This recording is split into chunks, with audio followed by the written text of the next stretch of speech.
What's up with it? You watching the Big Bomber TV. And yeah, we about to check out this video from the YouTube channel Rap Dynasty. And the title is Rappers React to Drake dissing him in his new album. Yeah, man, that's a fool with it, man. I had to go check out that Iceman before I did this reaction to know what people talking about, man. And I ain't gonna lie, man, I really wasn't feeling the album myself. Feel like it's like too emotional, man. It ain't like no fun album, man, for real though. Even the beat selection a little off for real. But yeah, man, it surprised me that Future on the album, man. I could have sworn Future was on a song with Kendrick Lamar that kicked off the beef, you know what I'm saying? So that's kind of odd, I ain't gonna lie, man. Honest, man, I didn't listen to the other two albums, man. Maybe they more fire than the Iceman album. I'm not sure, you know what I'm saying? Before it's the Iceman album, though, man, I feel like it's a little too emotional for real, though. But yeah, man, I haven't checked out the video.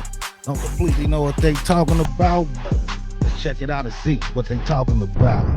Damn, Champagne Poppy, they say them songs that you just streamed off your new project, White Man, say that shit ain't dope. The comments crazy. And then Kai Cenat, shout out to Kai Cenat. He kept it real. They said Kai said that shit was ass. Yo, Rick Ross just called Drake washed on Instagram hours after Drake put his name in a bar on a brand new album. That's what we're talking about today. On May 15th, 2026, Drake dropped not one, not two, 3 albums in a single night. Iceman, Habibti, and Maid of Honor. 43 songs, 0 warning. And the man did not come to make friends. He came to settle every single score he's been keeping since 2024. Rick Ross, in the crosshairs. DJ Khaled, got smoked. LeBron James. Drake pulled up on the king in front of everybody. ASAP Rocky. Drake told him to KYS, spelled it out letter by letter on wax. J. Cole, the married rapper, took a shot. Jay-Z, Drake said he'd rather take $500,000 in cash than sit across from Hov at dinner. Kendrick Lamar, Drake spent multiple tracks trying to erase the man's entire legacy. And DeMar DeRozan, a man who was supposed to be a brother from Toronto, got thrown in the trash too. Every single person on that list either crossed Drake, left him out to dry, switched sides, or stayed quiet when they were supposed to ride. And Drake remembered every single one of them. He kept receipts, he kept timestamps, and on May 15, 2026, he handed them all their bills. This is the full breakdown. Who got dissed, exactly what Drake said about them, and how they reacted when they heard their name in the bars. Because some of these people clapped back and some of them went silent. And both of those things tell a story. Y'all need to hear this. Let's get into it. Let me set the scene for y'all, because the way this drop happened was different type. May 15th, 2026. Drake does a massive live stream event in Toronto, the whole city buzzing. Fireworks popping outside for what was supposedly a private video shoot. Nobody knew what was really coming. And then, right after the live stream wraps, boom. 3 albums, 43 songs, all on DSPs simultaneously. No rollout, no features teased, no single releases warming people up, just raw product, dropped on the culture like a piano falling off a rooftop. The internet did not know what to do with itself. Within minutes, and I'm talking minutes, gang, fans were already combing through the lyrics line by line. Because you have to understand, Drake has been sitting on grievances since the 2024 Kendrick Lamar war. He took the L publicly. He watched former allies flip on him. He watched people he built with, toured with, made hits with, stand on the other side of the line. And now, the Iceman had receipts for everybody. This ain't just an album, this is a trial. And Drake is the prosecutor, the judge, and the executioner all in one. Let's break down every victim one by one. To understand why Drake went at Rick Ross the way he did, you gotta go back to 2024. These two men built an empire together, fam. Aston Martin Music, Stay Scheming, Money in the Grave, real certified classic records. Ross and Drake were locked in as collaborators. The Miami Boss and the Toronto Prince stacking wins together for over a decade. Then Kendrick dropped Not Like Us, and the whole industry had to pick a side. Rick Ross picked Kendrick, and not quietly either. Ross dropped Champagne Moments, a full diss record aimed directly at Drake. He got loud on social media. He showed out for the other team. And Drake watched his former partner walk across the line like it was nothing. That's the type of betrayal that doesn't get forgotten. That's the type of thing a man with a pen remembers forever. So on Make Them Pay, Drake delivered his invoice. The line that got everyone talking was surgical. Dog, I was aiding Ross with streams before Adin Ross had ever streamed. Pause on that for a second. That's a double entendre built like a precision missile. Drake is saying, on the low, that he is the reason Rick Ross had stream support, that he propped up Ross's career, activated his fan base, pushed his records, and the wordplay with Atten Ross, the internet streamer, makes the bar quotable and cuts even deeper. He's basically saying Ross went from being boosted by Drake to being a name as random and internet-based as a Twitch streamer that's cold-blooded, no cap, and Ross? Oh, Ross was ready.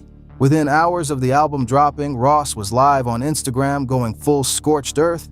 He pulled up a complex Instagram post about Drake's bars, started scrolling through the comments of fans defending Drizzy, and went off. "The Glazer University," he said. "Let's all leave little mans alone now. He did it. He dropped 3 mid-projects. It was fun while it lasted. You're washed." He didn't stop there. Ross posted a direct comparison between Drake's album title and his own upcoming project. Man, I only heard one of the projects, man, and I ain't gonna lie, that Iceman definitely was mid, man, but it's some other 2 mid, man, I haven't heard them yet, you know what I'm saying? Let me know in the comments, man. But yeah, man, as far as Drake and Rick Ross connection, I think Rick Ross really got his own name up, man. That Push It to the Limit was it back in the days, you know what I'm saying? To be honest, I like the track scheming and stuff, but yeah, man, I think Rick Ross built his own name for real, though. Set in Stone, which is slated to drop June 12th. The message was cold and simple. Iceman melted. Stone lasts forever. Gang, that's not just a reaction. That's a campaign. Ross is already positioning his response album as The Burial. He even told the outlet Page 6, "It's always diss tracks. You know Rose." That competitive spirit, to me, is what made hip-hop what it was. It has to be competitive. Then, he turned his fire on podcasters Rory and Mal, calling them out for what he called heavy Drake glazing, basically saying the whole media apparatus around Drake is designed to protect him from real criticism. Ross was not playing around, but here's where it gets crazy. Before the album even dropped, Ross went on Hot 97 with Nessa and said publicly, "Don't nobody fear Drake's album release. Nobody." He already had his war face on. Drake dropped the album anyway, and Ross barked back within the same news cycle. This beef, it's not wrapping up anytime soon. Ross has a whole album of diss tracks incoming. The summer of 2026 is about to be a war zone. Now this one hit different, fam, because the Khaled diss wasn't about violence or betrayal or money. It was about something more personal in street politics. Silence when your people were under fire. DJ Khaled and Drake had a real relationship. They made anthems together. Khaled always brought Drake in when he needed a big record. And during the 2024 Kendrick beef, one of the most publicized rap wars in history, Khaled went quiet. He didn't ride for Drake. He didn't even acknowledge the smoke publicly in a meaningful way. He just disappeared into the background, went halal on them, so to speak, and Drake called it exactly that on Make Them Pay. And Khaled, you know what I mean? The beef was fully live, you went halal and got on your deen, and your people are still waiting for a free Palestine, but apparently everything isn't black and white and red and green. Break that down because it's layered. Drake is directly calling out Khaled for choosing neutrality. I ain't gonna lie, man. I think Drake not even thinking about what other people going through, man. Because at this time, man, you know, Diddy was going through his thing, and DJ Khaled name was kind of like ringing a little bit, man. DJ Khaled had to lay low, man, for real, though. I don't even think it probably was nothing personal, man. Diddy just had the block hot, man, for real. Drake is directly calling out Khaled for choosing neutrality during an active war. The "went halal" line is a reference to Khaled's Muslim faith. Drake is essentially saying that Khaled used religion as an excuse to stay out of conflict when real loyalty was being tested. Then Drake twists the knife by bringing up the Palestinian cause, suggesting that Khaled is selective about when he stands up for things, willing to be political about some things but conveniently silent when Drake needed him. That's not just a diss, that's an accusation. Drake is painting Khaled as someone who performs loyalty but disappears when it costs something real. And as of right now, Khaled has been quiet, no public response, no Instagram, nothing, which, considering how loudly Khaled moves normally, says everything. Now y'all, this one shocked people, because LeBron James and Drake had been publicly cool for years, running in the same circles, attending the same events, the Toronto, Cleveland, LA connection. LeBron is a known rap fan, he's been to OVO Fest. These two looked like genuine friends. So when Drake slid a bar at LeBron on Make Them Remember, the internet lost its mind. I shouldn't even be shocked to see you in that arena because you always made your career off of switching teams up. And then, because Drake doesn't know when to stop, he doubled down with another bar. Please stop asking about what's going on with 23 and me. I'm a real Nene J, and he's not. It's in my DNA. The 23andMe reference is a DNA testing company, but it's also LeBron's jersey number throughout his career. Drake is taking a shot at LeBron's authenticity, calling him fake, saying the team-switching narrative isn't just about basketball, it's about character. Think about what this means contextually, gang. LeBron was part of the same celebrity orbit that Drake occupied. Man, Drake just looked at weird for going to go get his name tattooed on it, man. Nobody ain't tell you go get no LeBron tattoo, man. And just because you went and got a LeBron tattoo don't mean he owe you loyalty for real, though. Yeah, man, for us LeBron situation, man, Drake did it to himself, man, too fanned out, man. You shouldn't be too fanned out over no dudes anyway, man, especially not to the point where you're going to go get a tattoo of them or something, you know what I mean? But then he got heartbroken because LeBron was jamming to that Not Like Us. Yeah, to be honest, man, it's like some bitter ex energy for real. LeBron was part of the same celebrity orbit that Drake occupied throughout the Kendrick beef. The arena line isn't just about basketball stadiums, it's about the arena of public opinion, the battlefield of the culture. Drake is saying, I expected you to be neutral because you always move where the wind blows. On top of that, on National Treasures, Drake seemed to take direct shots at LeBron's basketball legacy as it relates to Toronto. We must have been dealing the spur of the moment, cause why did we think you could get us a ring? They bragging about how you went home, the are they on? Crody, we threw him away. Drake is connecting LeBron to the city of Toronto's broken basketball dreams. It's personal, it's specific, and it hit differently for Toronto fans who watched LeBron play in that city and then walk. LeBron has not responded publicly, but that's not a surprise. LeBron usually lets lawyers handle beefs, not tweets. Still, the silence is loud. When the biggest rapper in Canada calls the biggest basketball player in the world a snake and the basketball player says nothing, people notice. Now we cannot talk about this album without getting into A$AP Rocky, because this one has been years in the making and it runs deeper than rap. The tension between Drake and Rocky has always had Rihanna in the middle of it. Drake and Rihanna had an on and off situationship for years. Then Rocky and Rihanna got together, had kids, built a family, and the internet always connected those dots, wondering what Drake thought about the man who ended up with the woman Drake wrote songs about. Drake put that energy directly into the album. On Burning Bridges, he snapped, "Your baby mama ain't even post your single, damn. Where's she at? Yeah, where's she at?" That's aimed directly at Rocky. Drake is clocking that Rihanna, Rocky's actual baby mother, did not post his music on her social media. In the world of celebrity relationships where social media presence equals public endorsement, that's a notable detail, and Drake is weaponizing it. But that wasn't even the wildest part. On Firm Friends, Drake went full nuclear with a bar that's going to be talked about for months. KYSASAP. Fam. He spelled it out. Letter by letter. That's not a subliminal. That's not a coded message. That is a direct, no ambiguity shot with Rocky's name literally embedded in the insult. Drake wanted that on record. He wanted there to be no debate about who he was talking about. Rocky has been in his own world. He and Rihanna been doing family things. He dropped his own music. No formal response to Drake's shots as of now. But given this level of public aggression, something has to give.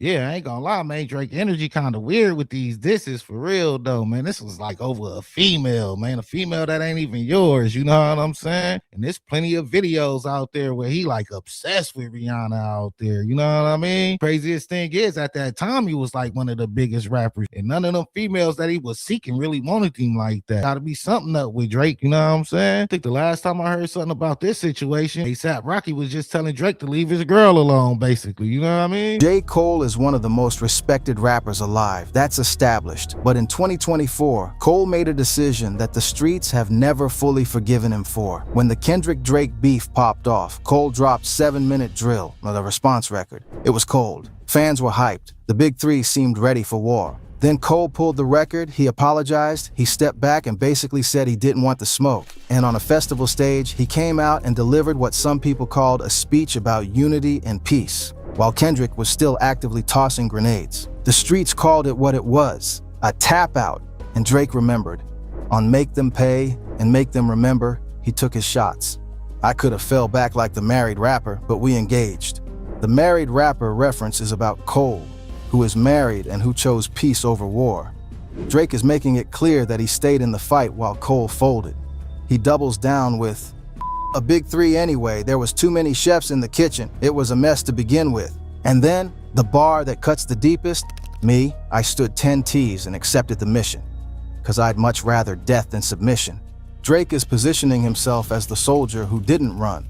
Cole had the credentials, the legacy, the respect, and he still chose to exit when things got real. Drake chose to stay.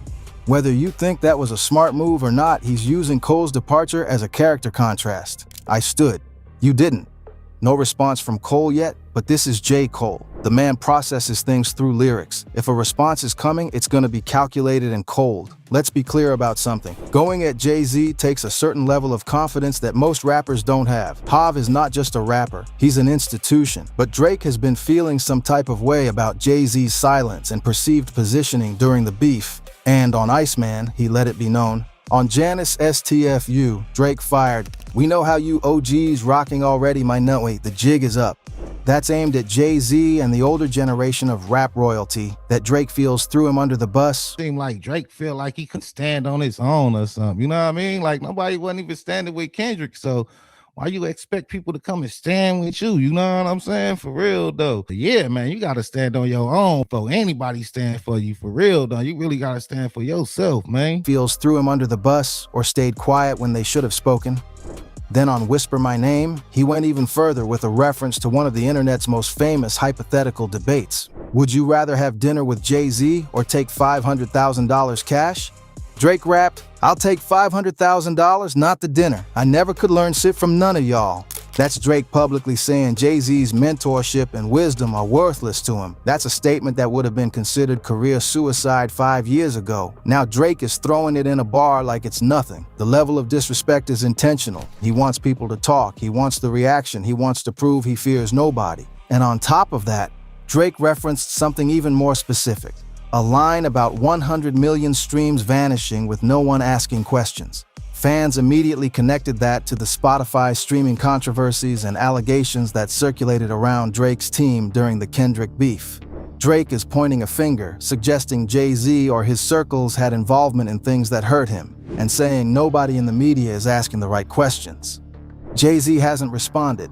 Hav famously doesn't move fast, but if Drake genuinely lights that fuse, a fully public full bars assault on Jay-Z, that's a different conversation entirely.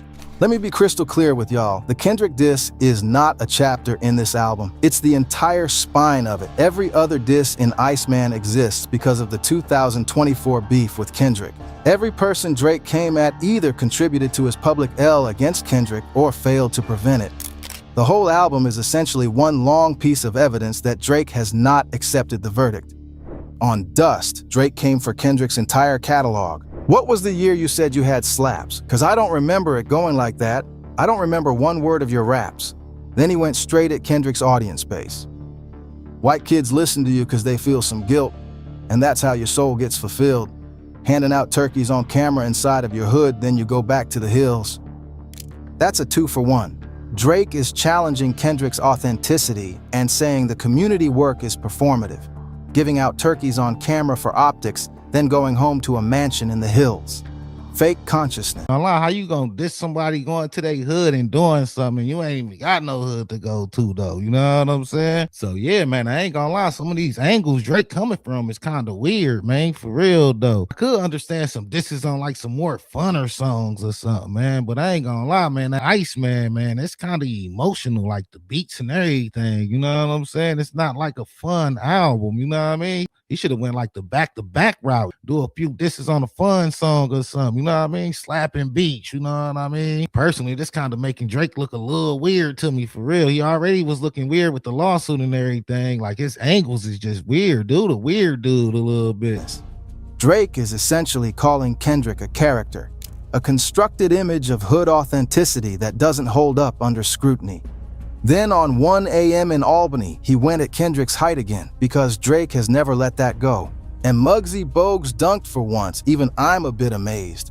Muggsy Bogues stands 5'3". The implication is obvious. Drake also flipped Kendrick's own words against him. Remember in the beef, Kendrick had that viral moment with, "What is it, the braids?" Drake answered it directly. "What is it, the braids? Even if I cut them, I could never fade." and he addressed the "Not Like Us" victory directly, referencing the caged owl that Kendrick used in the I music will video. say some of the disses is funny for sure. Some of them not really that bad, you know what I'm saying? Some of the disses might actually be dope with the wordplay and stuff, you know what I mean? But I still think some of the angles is a little off though, for real. Music video symbolizing Drake's defeat. Drake rapped, "The owl never sees the cage, the owl only wakes up to seize the day." He's refusing to acknowledge the L. He's rewriting the narrative in real time, on wax, across multiple tracks. Whether people agree with his position or not, the fact that Drake is still in this war, still throwing, still showing up, that's a statement in itself. Drake did not stop at the big names, fam. He went through his whole list. DeMar DeRozan. Biggest L was that lawsuit, man, for real though. As far as the track though, man, Drake had a chance to bounce back, man. What really started messing with his name was that lawsuit, for real though. I ain't gonna lie, man, he was acting like a privileged beezy that guy did wrong, for real. The former Toronto Raptor, who was supposed to be a city icon, got lumped into Drake's National Treasures commentary about people who came through Toronto and didn't deliver. Drake threw shade at DeRozan's tenure with the Raptors, basically saying the city was fooled into thinking DeRozan could bring them glory and ultimately had to move on. Then there's Mustard. Drake pulled up on the producer who gave the beat to "Not Like Us," the track that became the anthem of Drake's public humiliation, with a specific call out on "Too Hard For" the radio. Mustard heard about us, gotta catch up to the slaps. You ain't had one since me and YG rapped. Facts. 900 million for the tracks. Rack City. Boy, we remember that. Drake is reminding Mustard that his greatest cultural moment before Not Like Us was Rack City, a record from 2012. He's saying Mustard's career needed Kendrick's beef to have a moment, and that Drake and YG built Mustard's name before Kendrick ever entered the picture. He's pulling credits back, he's erasing the debt, and Pharrell Williams got caught in the crossfire too. Drake's lines about Virginia and chains were widely read as shots at Pharrell, who is from Virginia Beach and who has been in Jay-Z's orbit as a Roc Nation collaborator. Drake seems to feel Pharrell picked a side and is making it known. Y'all, let me zoom out for a second, because this is bigger than any individual diss. What Drake did on May 15th. Yeah, man, this will be regarding Pusha T more than anybody, you know what I'm saying? You know, Pharrell put the clips on, man. I think the narrator probably got that a little twisted, you know what I'm saying? But yeah, man, Pharrell, super legend, man. Don't mess with nobody. Never heard Pharrell diss nobody, man. So like I was saying, man, his angles is kind of weird, man. He shouldn't even said nothing about Pharrell, for real. 2026 is something that has never been done in rap before. 43 songs, 3 albums, 1 night, all aimed at reasserting his dominance after the most public defeat of his career.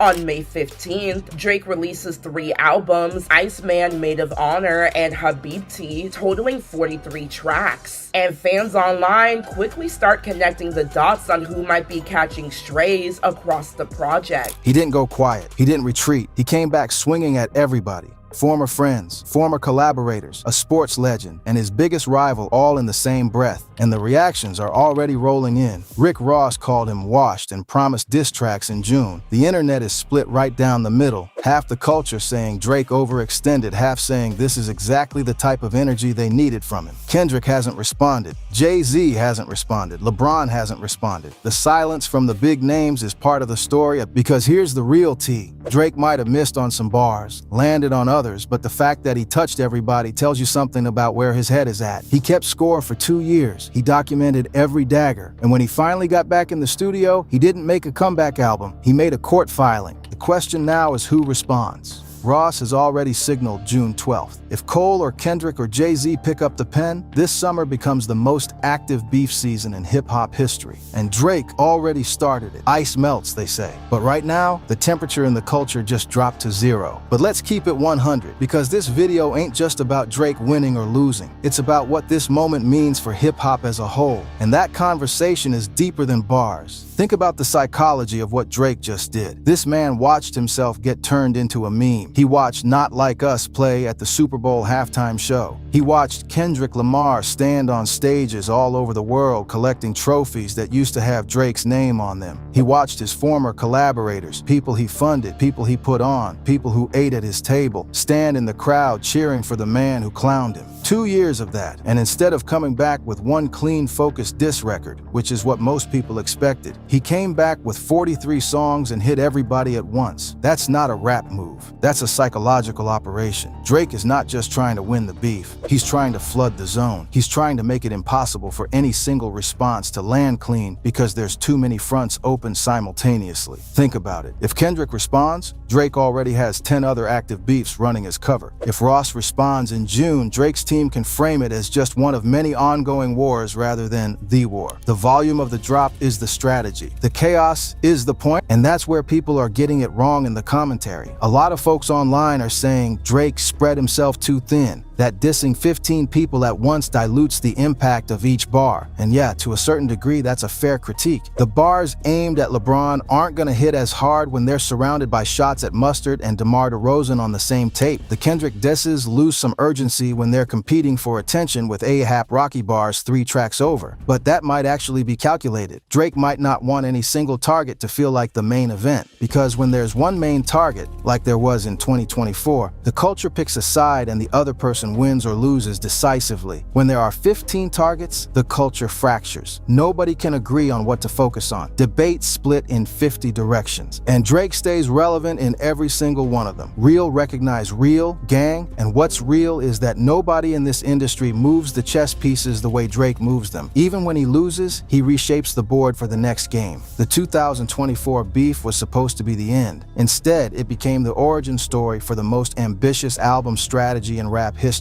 He turned the loss into fuel and came back with enough material to run a full season of content. Now here's what we're watching for going into summer 2026. Ross drops June 12th. That's confirmed. The question is whether his diss tracks are surgical enough to actually damage Drake or whether they come across as reactionary noise. Ross is talented, we know that, but Drake has the production budget, the streaming infrastructure, and the fan base to withstand almost any lyrical assault at this point. For Ross to win this round, he needs a bar so cold that even Drake fans can't deny it. That's a high bar to clear. Kendrick is the wild card. He hasn't said a word, and that silence either means he's completely unbothered, secure enough in his 2024 victory that Drake's new album is beneath a response, or he's cooking something so devastating that he's waiting for the right moment to release it. With Kendrick, you never know until the drop happens, and if he does respond, gang, that would make this the greatest beef era in the history of the culture. 2 alpha artists, multiple albums, multiple rounds. This would be Muhammad Ali versus Joe Frazier type shit, the kind of rivalry people write books about decades later.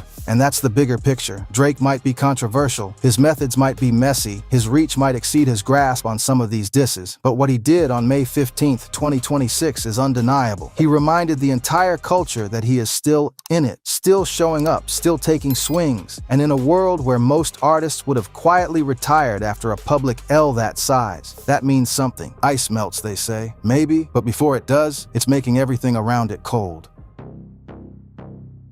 Yeah, man, that's a fool with it, man. Yeah, man, I think Drake just learned the lesson, man. For real, can't be putting faith into too many people, man. For real, and that loyalty don't be there a lot of the times, man. But yeah, man, I think it's just a life lesson, though, man. Yeah, man, it ain't uncommon for people to switch up on you, man. For real. So as a man, you always got to be ready to stand on your own, man. So yeah, man, if everybody jump ship, man, you still standing on your business. You know what I'm saying? Seemed like Drake was looking for people to come and save him or something. Man, I don't know how people was gonna save you, man. It was a lyrical battle, man. It come down to battling and rapping, you can only save yourself, for real though.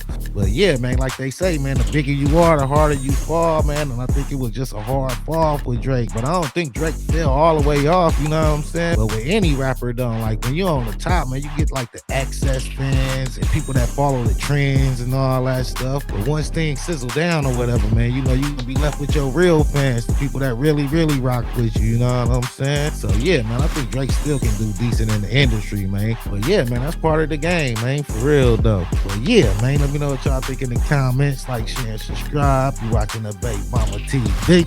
Thanks for watching. Thanks for supporting. Until next time. All right.